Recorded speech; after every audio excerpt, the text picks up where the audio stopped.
इस कार्यक्रम के पुण्यार्चक हैं जयपुर हाउस राजा मंडी शैलियाँ। आयोजक आगरा दिगंबर जैन परिषद एवं श्री दिगंबर जैन शिक्षा समिति। दर्शकों जय जिनेंद्र, मैं हूं शेफाली जैन और आप सभी का स्वागत है जिनवाड़ी चैनल पर। उत्तर प्रदेश के आगरा स्थित हरि पर्वत में 4 अगस्त से 11 दिवसीय भगवान पार्श्वनाथ चरित्र कथा का वाचन चल रहा है, जिसे परम पूज्य संत शिरोमणि आचार्य श्री विद्यासागर जी महाराज के परम प्रभावक शिष्य अरहम योग प्रणेता पूज्य मुनि श्री प्रणम्य सागर जी महाराज अपने मुखारबिंद से वाचन करा रहे हैं। तो आइए आज 7 अगस्त की पार्श्व कथा और अनुपम दृश्यों का अवलोकन करते हैं। उत्तर प्रदेश के आगरा में प्रथम बार परम पूज्य संत शिरोमणि आचार्य श्री विद्यासागर जी महाराज के परम प्रभावक शिष्य पूज्य अरहम योग प्रणेता मुनि श्री प्रणम्य सागर जी महाराज एवं पूज्य मुनि श्री चंद्र सागर जी महाराज का ऐतिहासिक वर्षा योग हो रहा है। 4 अगस्त से आरंभ इस 11 दिवसीय भगवान पार्श्वनाथ चरित्र कथा में उपस्थित श्रद्धालुओं ने 7 अगस्त को कथा का श्रवण कर भक्ति का आनंद लिया।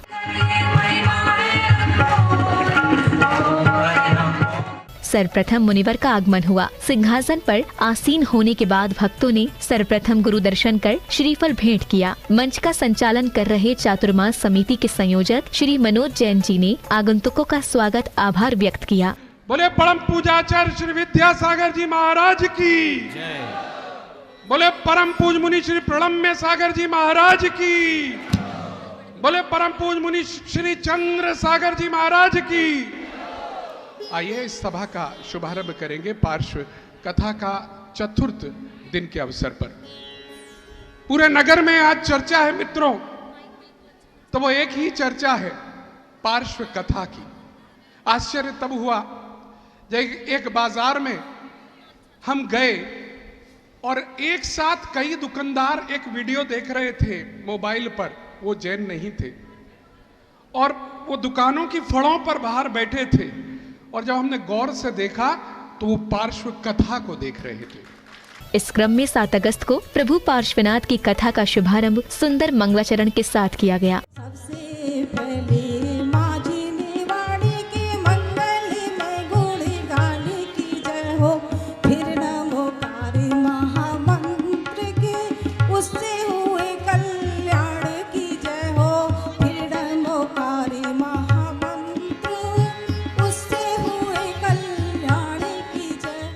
एक के बाद एक भक्तिमय प्रस्तुतियों ने आयोजित कार्यक्रम को भव्यता प्रदान की।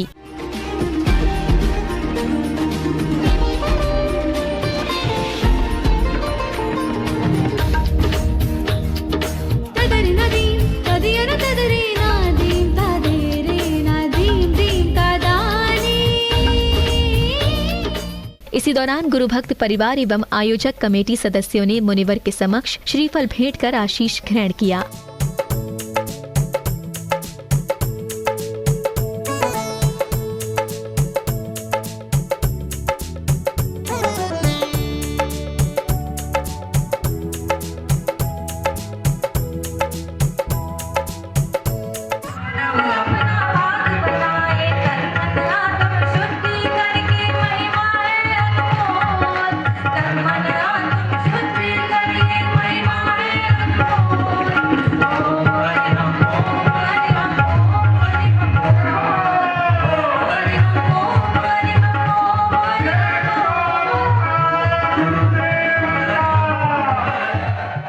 इस दौरान गुरु भक्तों ने मुनिवर सत्संग के सानिध्य में आचार्य श्री गुरुवर के चित्र का अनावरण कर चित्र के समक्ष दीप प्रज्वलित किया।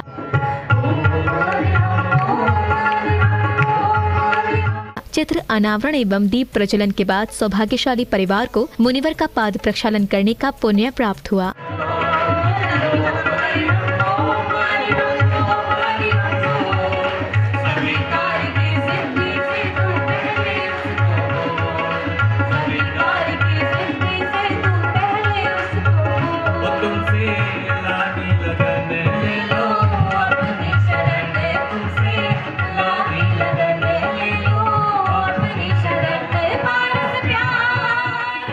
इसी क्षण अर्हम योग प्रणेता मुनि श्री प्रणम्य सागर जी महाराज की मंगलवाणी के माध्यम से पार्श्व कथा श्रवण करने का अवसर मिला। 23वें तीर्थंकर पार्श्वनाथ भगवान की चारित्र कथा का रसपान करने पहुँचे बड़ी संख्या में उपस्थित भक्तों ने कल्याणकारी पार्श्व कथा का आनंद उठाया। मोह महात्म दलन दिन तप लक्ष्मी भरतार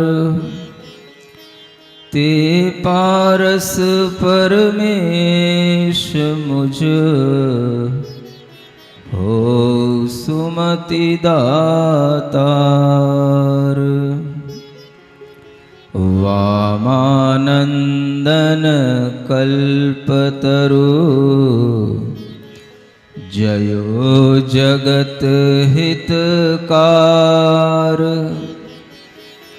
मुनिजन जाकी आश करी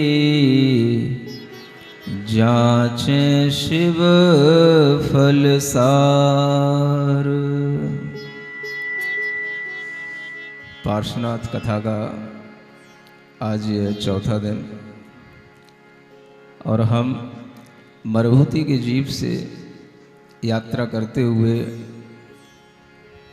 10 भव पहले की जो पार्श्वनाथ भगवान की कथा है वो मरुभूति से शुरू होती है और हम यह स्मरण करते रहें कि वह मरुभूति का जीव पहले दूसरी पर्याय में हाथी का जीव बना, फिर वही जीव समाधि मरण पूर्वक जब मरण को प्राप्त हुआ तो वह एक देव बना। देव बनने के बाद में भी अपनी आयु पूर्ण करके वह एक विद्याधर राजा बना और विद्याधर बनने के बावजूद भी दिगंबर मुनि दीक्षा को धारण करके जीवन के अंत में वह भी समाधि मरण किया और कमट के जीव ने वहां पर भी आकर के अपना बैर निभाया और वह जीव मर कर के फिर स्वर्ग को प्राप्त हुआ। वहां से उतरने के बाद में पुनः वह जीव फिर से एक राजा बनता है और वह राजा सामान्य नहीं है, अब वह एक चक्रवर्ती राजा बनता है और उस चक्रवर्ती राजा का नाम है वज्रनाभि चक्रवर्ती।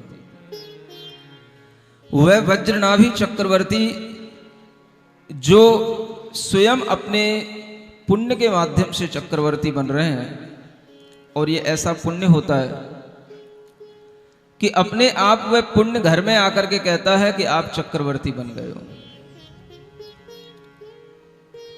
आयुधशाला में चक्र रत्न की प्राप्ति होती है और उसी के माध्यम से यह पता पड़ता है कि यह चक्र रत्न यदि आयुधशाला में आया है तो ये लक्षण चक्रवर्ती के ही होते हैं, हर किसी के यहां पर चक्र रत्न उत्पन्न नहीं होते।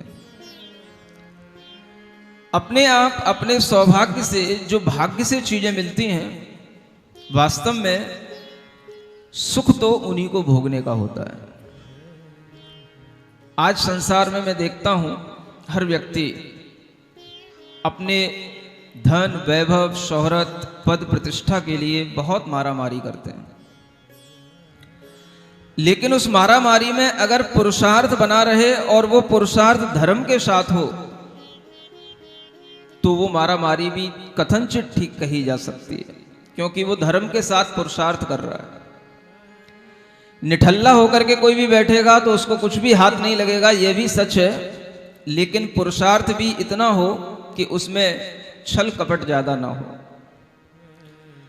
पुरुषार्थ भी ऐसा हो जो न्याय पूर्वक हो, धर्म के साथ हो और उस धर्म के साथ किए गए पुरुषार्थ को ही धर्म पुरुषार्थ कहा जाता है, अर्थ पुरुषार्थ कहा जाता है।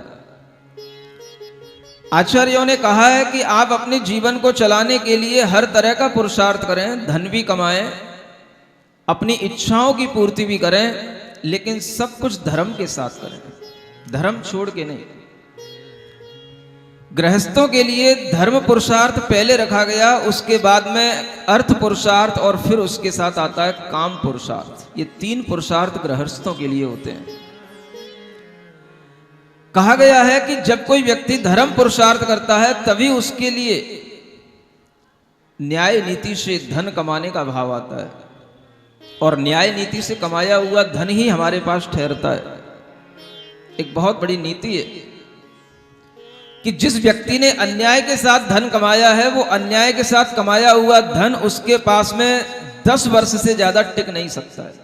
11वां वर्ष आने पर वो नष्ट हो जाएगा। ये धर्मशास्त्र की नीति है। हम अगर जीवन में किसी भी प्रकार का अर्थ पुरुषार्थ करते हैं, काम पुरुषार्थ करते हैं, अपनी इच्छाओं की पूर्ति करने के लिए हम कुछ भी करते हैं, तो उसका सबसे महत्वपूर्ण पहलू है कि उसमें धर्म भी समायोजित है कि नहीं। अगर धर्म के साथ सब कुछ है तो वह पुरुषार्थ कहलाएगा, और अगर हम उसमें धर्म को छोड़ते चले जाते हैं और केवल दुनिया की दौड़ में दौड़ते चले जाते हैं, तो वह सब हमारे लिए पाप बंध का कारण बनता चला जाता है। और एक समय वह भी आता है जब हम अपने पुण्य को चुकता कर चुके होते हैं और हमारे भीतर केवल पाप का उदय होता है, तो अचानक से तमाम आपत्तियां हमारे सामने आ पड़ती हैं। इस सब पुण्य और पाप का खेल है। चक्रवर्ती किसी को बनाया नहीं जाता, राजा किसी को बनाया नहीं जाता। जो राजा वास्तव में होते हैं, उन राजाओं का भी जिक्र आपके सामने अभी थोड़ी देर बाद करूंगा कि राजाओं का मतलब क्या होता है। चक्रवर्ती अपने आप अपने पुण्य से बनने वाली वह महान संपदा के अधिकारी होते हैं, जो पूरे 6 खंड का एक राजा होता है। जिस आर्य खंड में आज हम जी रहे हैं, इस आर्य खंड का कोई भी एक राजा नहीं है। प्रधानमंत्री केवल भारत के हैं। विश्व में अनेक देश हैं और उन सब देशों के अपने अपने राष्ट्रपति हैं, अपने अपने प्रधानमंत्री हैं। पूरे विश्व का कोई एक राजा नहीं है। एक बार सिकंदर ने सोचा था कि मैं पूरे विश्व का राजा बन जाऊं। तमन्ना उसकी तमन्ना ही रह गई, बन नहीं पाया। विश्व का राजा बनने के लिए हमें कुछ पुण्य चाहिए, हमें भीतर से अपना पुरुषार्थ चाहिए, और पुण्य ही वो चीज होती है जो हमें अंदर से एक पॉजिटिव एनर्जी देती है। आप लोग कहते हो ये एनर्जी आती कहां से? एनर्जी पॉजिटिव अगर है तो पॉजिटिव एनर्जी पॉजिटिव कार्यों को ही करने से आएगी, पॉजिटिव थिंकिंग के ही माध्यम से आएगी। और पॉजिटिव थिंकिंग कोई अलग चीज नहीं है, वो पुण्य का ही दूसरा रूप है। आज के लोग बहुत ज्यादा पॉजिटिव एनर्जी, पॉजिटिव थिंकिंग, ये सब चीजें सीखना चाहते हैं, लेकिन अगर पुण्य की बात कहते हैं तो उन्हें लगता है कि हमें कोई धर्म की बात सिखाई जा रही है। लेकिन उन्हें पता नहीं है कि धर्म के बिना कभी भी positive energy, positive thinking, positive कोई भी कर्म अपने अंदर इकट्ठा हो नहीं सकता। वह पुण्य ही है जिसका आज की साइंस के नाम से उसे हम पॉजिटिव एनर्जी कहते हैं, वह पॉजिटिव थिंकिंग कहते हैं, जिसके माध्यम से हम अपने आप को थोड़ा सा बैलेंस कर पाते हैं। वो सब पुण्य के ही भाव हैं, वो सब धर्म के ही भाव हैं, कोई अलग से नहीं है। और उन्हीं पुण्य के माध्यम से हमारा जीवन अगर प्रतिदिन संचालित रहता है, धीरे धीरे हमारे मन के अंदर वह पुण्य भाव हमारी आत्मा में आता चला जाता है, इकट्ठा होता चला जाता है, तो वो यहां तक भी पहुंच जाता है। स्वर्गों के सुख भोगने के बाद पुण्य खपता नहीं पूरा। समझो कितना पुण्य कमा लिया जाता है मनुष्य बन करके, कि स्वर्गों का 22 सागर की आयु तक स्वर्गों में सिर्फ सुख को भोगा जाता है।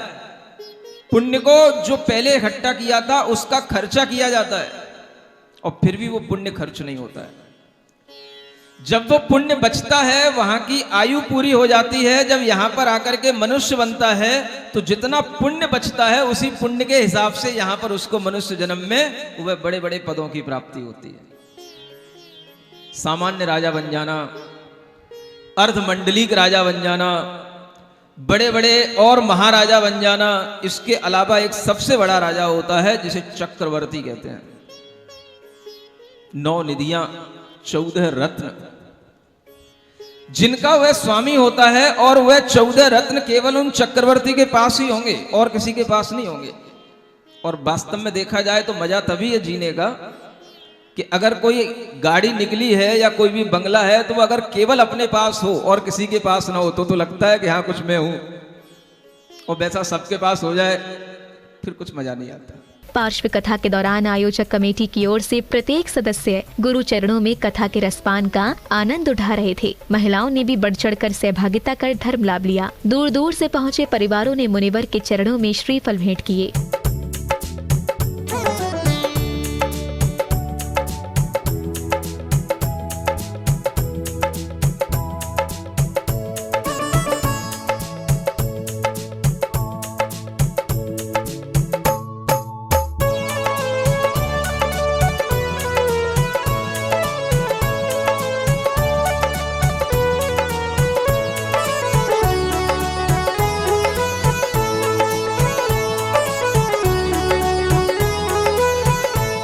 स्वागत सम्मान की श्रृंखला में आयोजक कमेटी की ओर से स्वागत सम्मान किया गया। इस ऐतिहासिक वर्षा योग के दौरान ये पल भी बड़ा ही गौरवान्वित भरा था।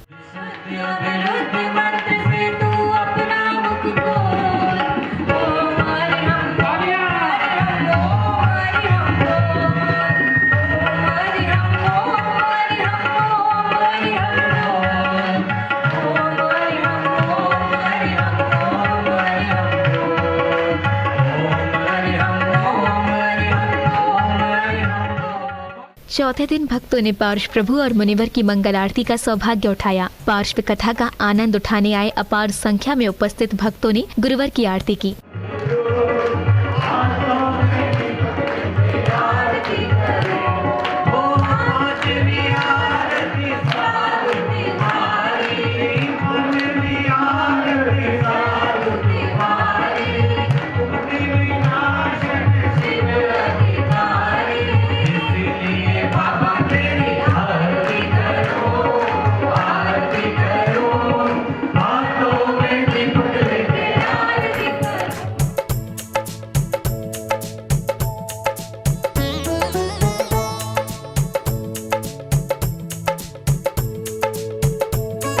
कथा श्रवण करने के बाद उपस्थित श्रावक श्रेष्ठियों एवं सहभागिता करने वाले परिवारों ने अपनी प्रसन्नता और भावों को व्यक्त किया।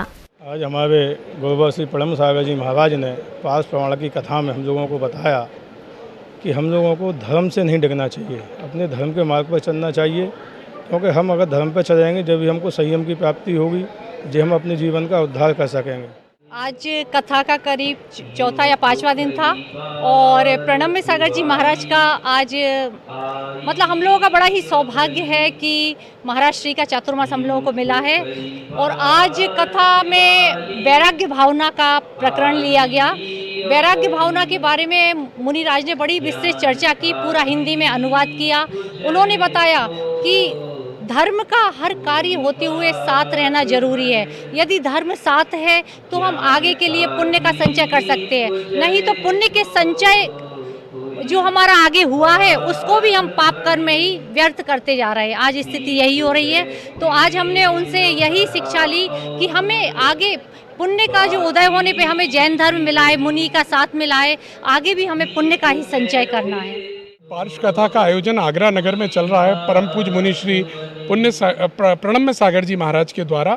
और आज जो समझाने का प्रयास किया गया पार्श्व कथा के माध्यम से कि चक्रवर्ती का वैभव क्या होता है, वो वैभव का वर्णन किया गया। कितना संपदा होती है, नवनिधि, 14 रत्न, 14 इस तरह की सारी बातें वो समझाई। क्यों कवि समझा रहे हैं पूरी बात कि ये भी सब त्याग कर उन्होंने मुनि पद धारण कर लिया। अर्थ ये है कि जीवन में धर्म और त्याग से ही हम आगे बढ़ सकते हैं।